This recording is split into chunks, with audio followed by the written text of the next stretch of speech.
একটা ডিমের দাম যদি হয় 22 টাকা, এবার দেশ কোন পর্যায়ে গেছে, দেশের মানুষের মন মানসিকতা কোন পর্যায়ে গেছে, আর কোন লেভেলের সিন্ডিকেট চলতেছে আপনারা একটু বুঝেন। কোন দোকানিটা, কোন ব্যবসায়িকটা বহু আড্ডা কইতে পারবো যে আমি সলিড ব্যবসা করি? একটাই কইতে পারতো না। সব সিন্ডিকেটের পিছনে দৌড়াইতেছে। কে কার থেকে বেশি সিন্ডিকেট করবো, সিন্ডিকেটের প্রতিযোগিতা চলতেছে। এবার সাধারণ মানুষ খাক না খাক এটা দেখার বিষয় না, তাগো দরকার টিয়া।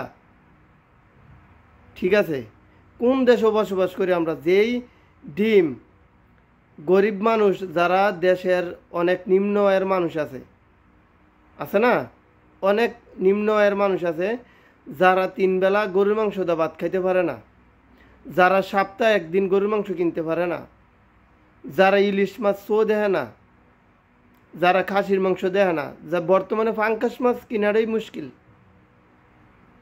ঠিক আছে, তো তাগো পছন্দের খানার তালিকায় পছন্দের একটা হচ্ছে ডিম। এই ডিমের দাম যদি 22 টাকা হয়, তাহলে কোন পর্যায়ে গেছে সিন্ডিকেট? তাগো শক্তি এত কই পায়? এই যারা সিন্ডিকেট করে তারা এত শক্তি পায় কই? যত কিছু হোক, তারা তো সরকারের ঊর্ধ্বে না। একটা দেশের সরকারের ওপরে জনগণ কখনোই হইতে পারে না। সরকার চাইলে সব কিছু করা সম্ভব দেশের ভিতরে।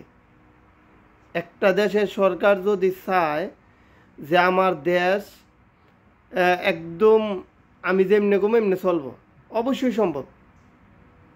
আমার মনে হয় সময় আইছে, যোগ পাল্টাইছে, আমরা ডিজিটাল থেকে স্মার্টও গেছি, স্মার্টও যাইতেছি। সচেতন হওয়া অনেক দরকার। আর যারাই ব্যবসা করে তাকে মন মানসিকতা চেঞ্জ করা দরকার।